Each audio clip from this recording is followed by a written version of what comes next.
Hi, everybody. This is Vaughn, Derderian, the chair of the Oakland County Democratic Party. I'm back here again with another special guest for all of you today.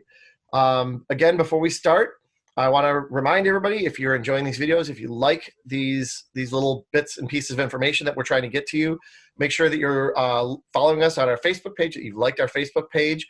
Make sure you're following us on Twitter, subscribe to our YouTube channel, and if you can subscribe to our mailing list, go to ocdp.org and make sure that you are signed up for our mailing list so you're getting our weekly updates and updates on any sort of these interesting and fascinating videos that we've been putting out for you. Today we have the Oakland County Prosecutor, Jessia Cooper. Jessica, I know I always say this, but Jessica is one of my favorite people to talk to. She's incredibly interesting. And I'm hopeful that we'll be able to get some really good stuff. There's so many different facets to the coronavirus crisis that we're all dealing with. And Jessica reached out because there's something that she wanted to talk about today that is honestly crucially important.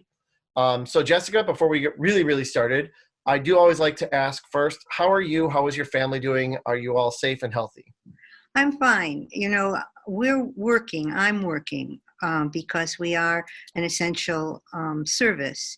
And so I am driving from my home to my work, from my work home. And so it's relatively safe. We are on skeleton crew. There are very few people here, but we have about 4 or 5 people on each floor, and it's comfortable. No one here has had any type of physical problems, but I have to tell you, in terms of getting this done and getting everybody on Zoom, when you have 51 different judges, has been quite an interesting experience, and there's a lot of fires to put out, I have to tell you. We had an interview that we did a week or two ago with Bridget Mary McCormick, who's the Supreme Justice of the Michigan Supreme Court. And one of the things that she talked about was the technological challenges of having to go from basically 0 to 100 in terms of getting people to work remotely. And also, recognizing that the courts are an essential service, and you can't just, the law can't just stop working. So it can't, and it's the same way on the other end. So we have the first responders that we have to deal with, and that isn't just police, that's fire. And so we police and fire and being able and to be here. And I will tell you that one of the reasons that we're talking to you is the prevalence of violence that we really haven't seen a lot of in Oakland County. So we're here, we're busy, but technologically, going back so that I don't digress, it's been a challenge. And one of the reasons it's a challenge, Circuit Court has IT, they're fine. I've got 14 different locations and 31 different district judges, and they all have different ideas about how it's supposed to proceed. So it's been fun. it is a lot like herding cats, I can imagine. It is. It's like herding cats, but we're here, and I think for when we talk about the lockdown, that for me it's a lot easier to be with other people, and so it's not much more different than good English. It's not different from the way we conduct ourselves when there isn't a virus. So let's talk a little bit about what you're mentioning just a few minutes ago, the prevalence of domestic violence as people have gone into lockdown. One of the things that I saw when we were first kind of shifting into this quarantine phase, the shelter-in-place order, it was this very sort of, sense that for most of us, or at least I hope for most of us, being sheltered with our family is very stressful. It's hard on adults, it's hard on kids, it's been emotionally draining, but it's not dangerous. It's not the sort of thing where, and again, I think for most of us, it's not the sort of thing that prevents a large amount of physical danger. But if you're somebody that was in a domestic relationship with somebody who's abusive, getting forced to stay home with them can be extremely dangerous. So talk a little bit about that. Have we seen in Oakland County, have you seen, upticks of reports or is this something that we're still worried about that people are not reporting?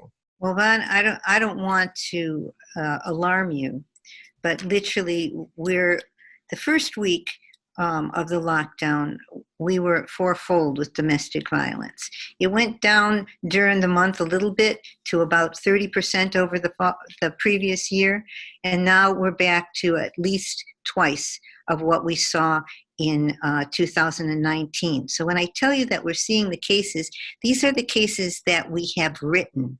These are the cases and the charges that we've made. And one of the things that we are so worried about, and I am so worried about, are the people who do not call out for help or who cannot call out for help. And so when we talk about, social distancing, we're talking about staying safe for families and communities.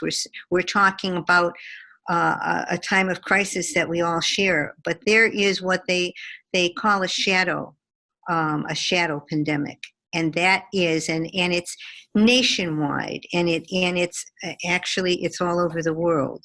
So when you have people who are in a confined setting, when you have the stress of the virus, the stress of money, the stress of how we're going to eat, all of those stresses makes people who are prone to violence a little more erratic, a lot more erratic. And we see some of it on a level just a little bit like on the holidays, right? And you mix mandatory family time with alcohol, and you're bound to get a little upset. So when you have a closed setting, when you can't leave, all right? But the reason I called you is to tell you that there are places where they can leave, and there are things that can be done. Sometimes you'll also need to understand that it's the most dangerous time, and it's the most dangerous time when you try to leave. But there are available spaces. I talked with Amy over at Haven. They have places. Common Ground has shelters. They have crisis lines. All of this we're going to give you so that the people can see that and write that down.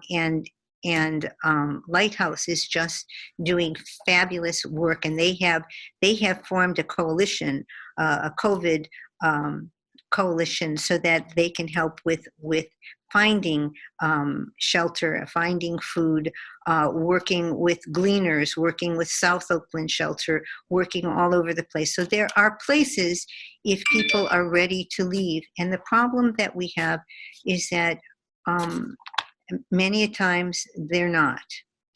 There's also another problem, not just with domestic violence between intimate partners, but domestic violence against children. And children, can get on your nerves. It's wonderful to have them. I have three. But yes, you have very well how they get on your nerves. Love them to pieces, but sometimes, and so sometimes they're the object of that abuse, and sometimes we have a situation in which they're experiencing the trauma that perhaps the intimate partner is experiencing. And so you have that from all walks of life, it from all levels of society. It's the only thing that is totally covered by different ethnicities, different incomes, different politic, different everything. For somehow or some reason, it seems to be a human condition. You might almost say, and not trying to make any sort of light of the situation, but it's almost its own form of virus that's infected people across all walks of life. It certainly is, and it is a virus. So let me ask a question, and I want to, try and keep this constructive. And I know this is something that you care very deeply about. But if there's somebody out there that's watching right now who is in a situation, whether they're in a home or they're, like you said, either intimate partner, domestic violence, or they're somebody that's in a home and they're worried about violence against their kids, what's a first step that they should take right now? So if somebody is watching this right now, what is something that they should be looking at doing today if they're in a situation that they feel physically in danger? Well, if they're ultimately in danger, 911 is better than all of the other phone calls that they can make. Assuming that they can do that, and we don't want to put them in a situation where they are not protected. Sometimes making the phone call is going to be very difficult because you're in closed quarters. Sometimes abusers take the phone, but there will be a time when perhaps when the weather gets better, when people want to go outside, there'll be a time when someone has to go shopping for food. There'll be a time when you can go out, and then you can make those contacts. And the contacts, there are many. I don't remember if we discussed them specifically before. Haven, Yep. Lighthouse. We have, if they're Spanish speaking, La Familia will do some translating for you. If they're LGBTQ, there is someone who they can talk to them on the phone, at least to calm them down.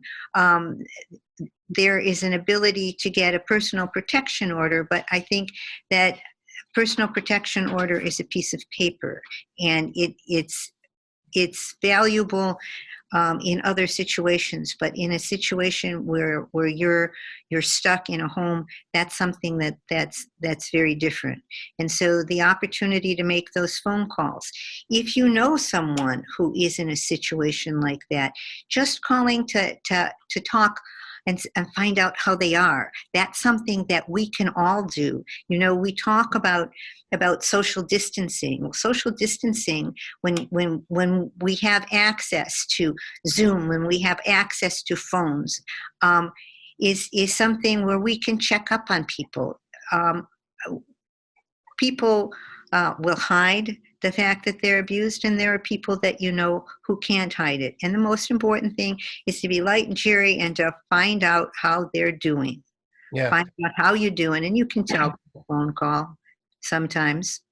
I heard, I think this was a few weeks ago, I read a thing about how we should really be talking about how it's physical distancing, but it really is social, it can be social intimacy. You know, that this is something where we should still be maintaining contact with the people in our lives, you know, as much now as we ever did. You know, reach out to your family members, check in with your friends, and make sure that you're, and yeah, especially if you have somebody that you think might be in a situation where they're at risk from potential domestic violence, make sure that you're staying in contact with them as much as possible. And letting them know that you're there for them. The problem is that in that closer setting, that person isn't going to be able to speak because they're afraid. Okay, and sometimes women it's not necessarily women, it could be men.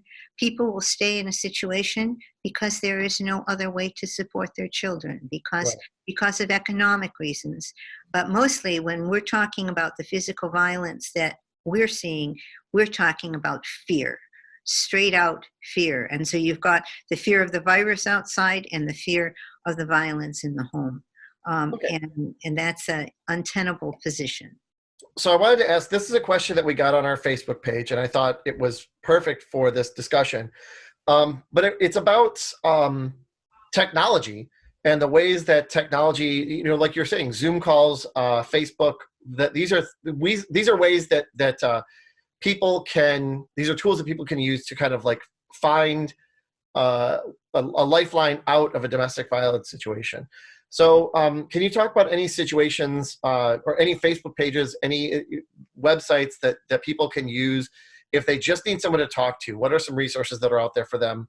Well, basically, when we talk about in La Familia, they are they're shut down in terms of their physical counseling, but the number that you're going to see running across this thing will be able to someone who is Spanish speaking can speak. When you're talking about Equality Michigan, those are people that in that situation will be able to address it. When you're talking about Haven, there's a crisis line.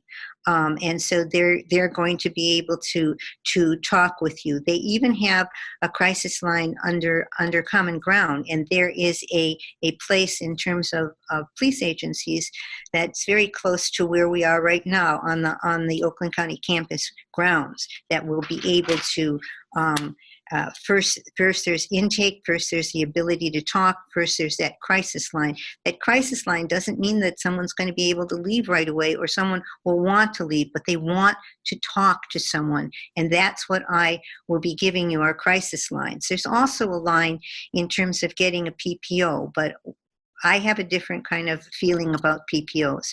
PPOs are a piece of paper.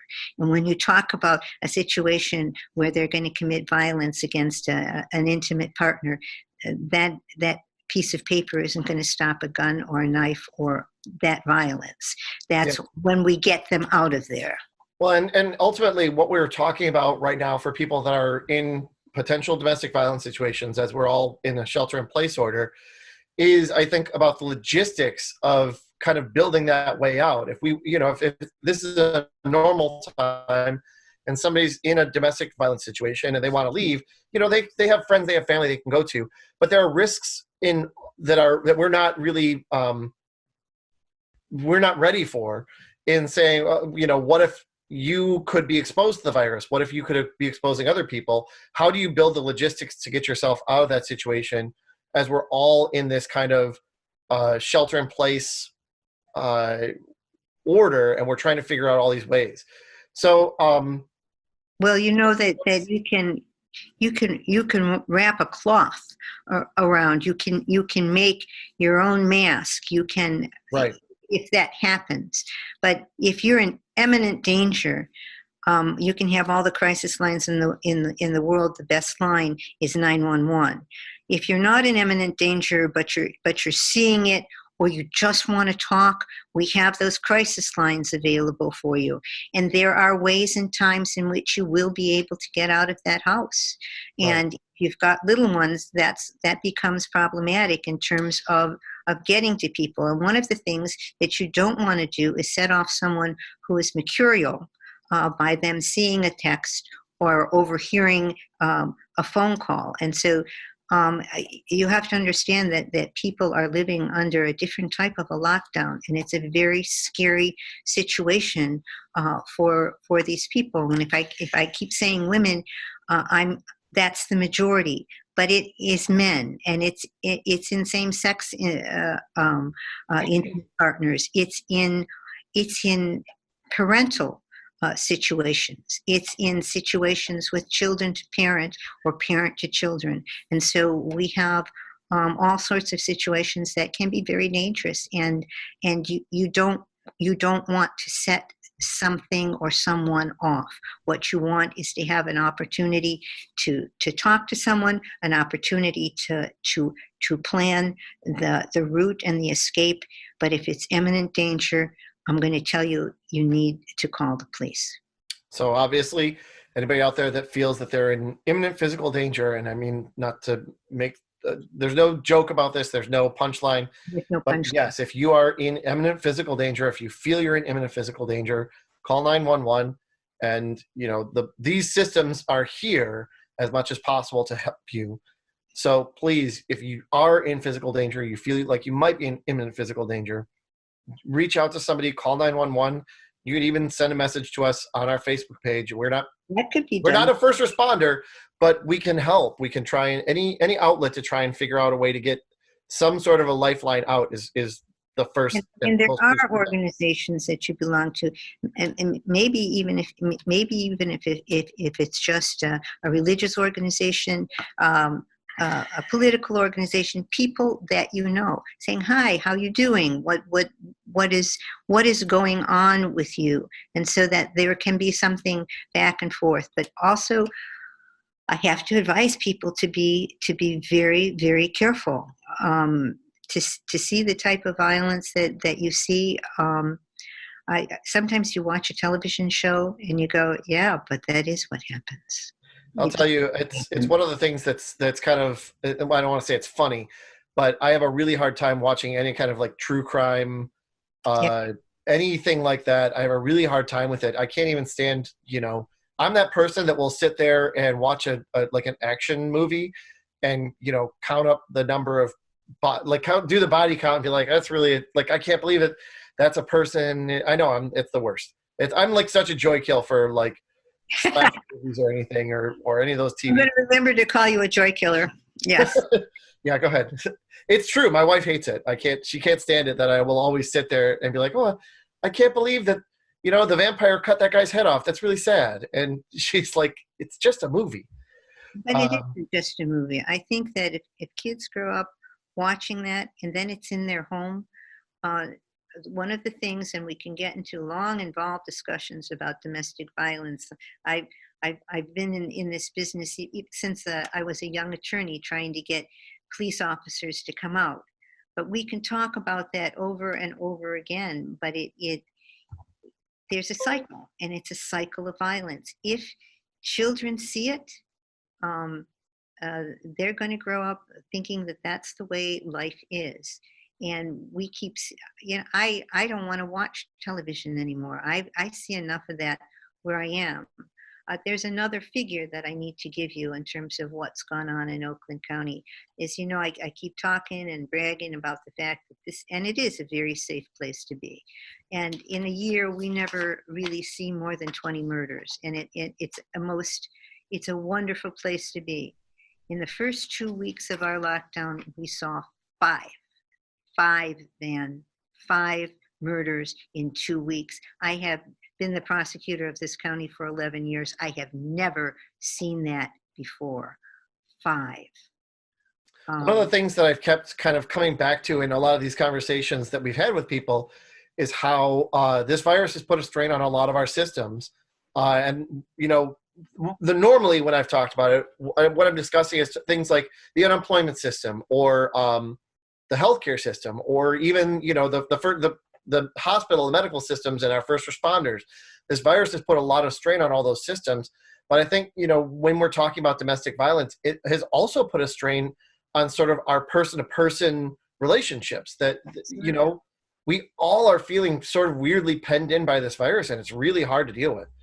I actually have talked a couple times about how now if I have to go to the grocery store or anything, it gives me anxiety. Just being out in public and being around people can give me anxiety. Virus or because you're missing the society? A little bit of both, I think. I mean, it's some of it is the virus, and some of it is just the way that it's hard to interact with people when now there's this uncertain element. You're worried about whether or not you're going to bring this virus home with you to your family. And then there are people that are coming out. It's not so much now, but the first couple of weeks, there were people that would be out at the stores, with their kids, and their kids are touching everything. And it's kind of, and it's understandable. It's hard to deal with that. My oldest is autistic, and he really doesn't have the capability to understand completely what's going on with the virus right now. So it's hard to, I'm on both sides of it. I've been on both sides of it. But the whole thing gives a lot of anxiety, and that kind of backfills into our personal relationships and puts a lot of strain on them that wouldn't normally be there. And it's very scary. Yeah. And you see people who are not wearing masks. You see people who are scoffers, and they're going, I dare you, and you're going, you're not only putting yourself at risk, you're putting your family at risk, you're putting other people at risk.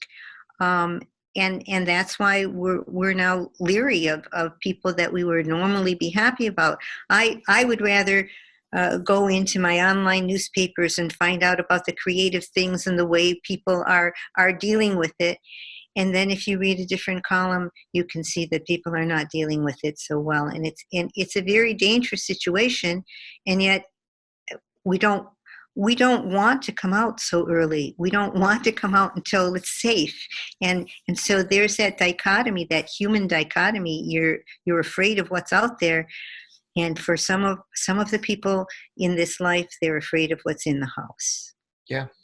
Well, let's try it. I know this has been a tough conversation, and it's a tough subject to discuss. Tough subject. Top to bottom. There's no upside to domestic violence. It's not. There's no good part about it. It's something that we all have to deal with, and I think the virus analogy is probably more appropriate than we like. Just talking about how it tends to go from parent to child. And then the child, as they grow up and become an adult, they kind of like reproduce that behavior. So it is a weird kind of a virus. It's called the cycle of violence. Yeah. But I want to try and cover a couple of different areas, and I want to make sure that we're talking about some of the good things that are happening around as well. So I'd like to hear from you, as you know, you've had a very tough position. I know you and I have had conversations before about what a tough job being a prosecutor is. But tell me, give me a story, something that's happened over the past few weeks that has brought you some joy or some hope. Give me something that it's made you smile a little bit. And You're talking to someone who's been in here day in and day out and seeing the worst of people. But when I started working on this particular story so that we could get information to people, I think one of the things that gives me so much hope are all of the people who are volunteering. You want to talk about an essential service? Well, a lot of the nonprofits are essential services.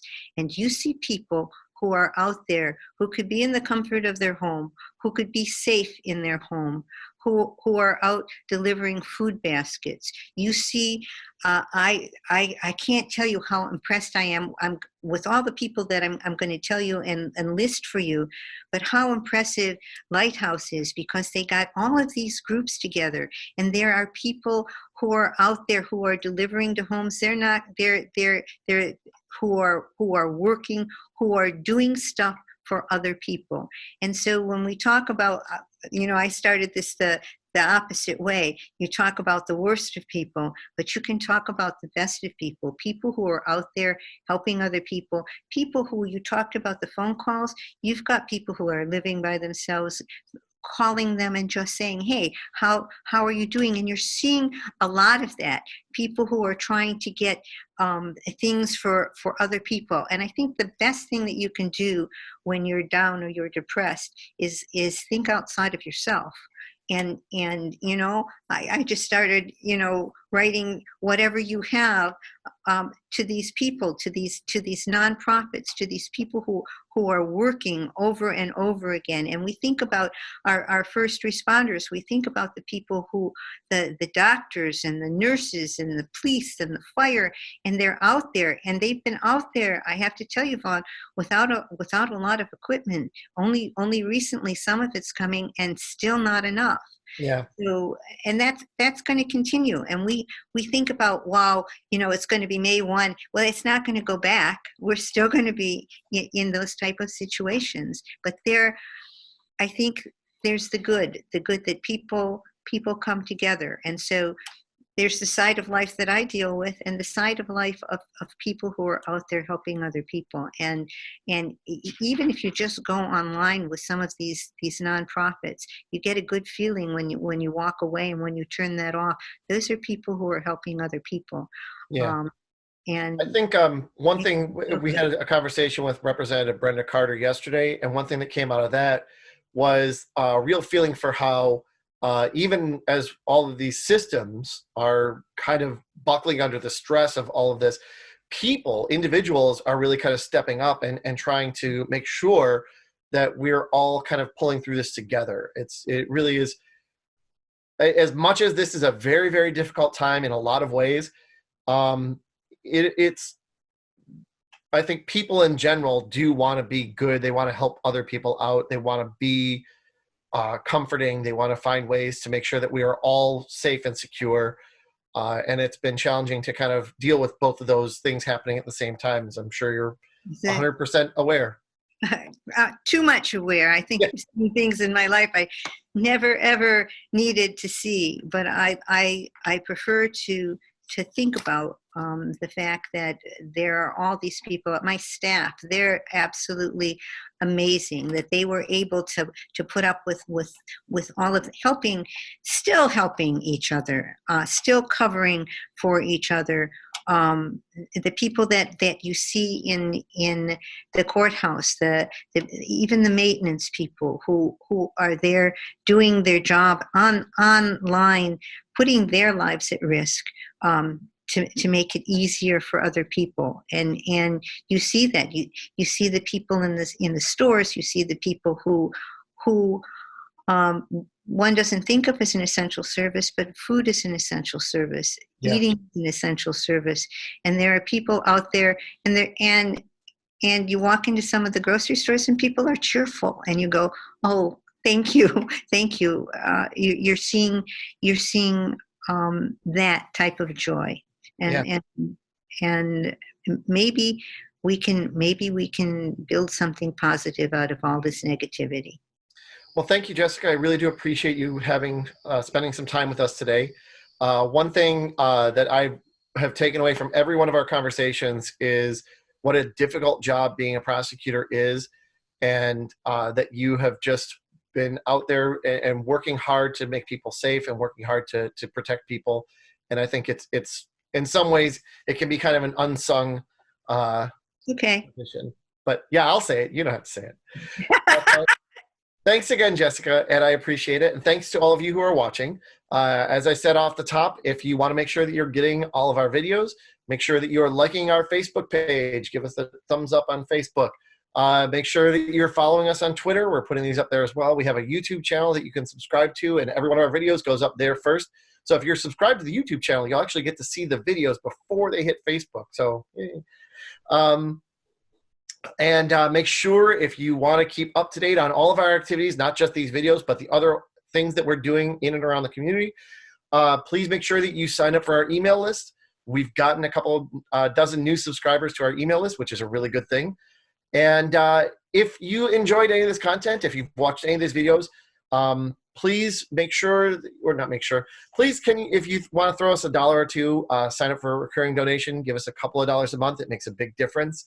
I like to always point out it takes just a couple of dollars means that we can take these Facebook posts and take these videos and get them out to a few thousand more people. And today's today's interview was something I think is crucial. There's somebody out there that needs to see this. There's somebody out there that needs to know that there's a way out, that there's a lifeline that can get them out of a dangerous domestic violence situation. So please, thank you for watching, and hopefully stay tuned, follow us, and you'll see all these videos as they keep coming. Thank you for having me. Thanks, Jessica.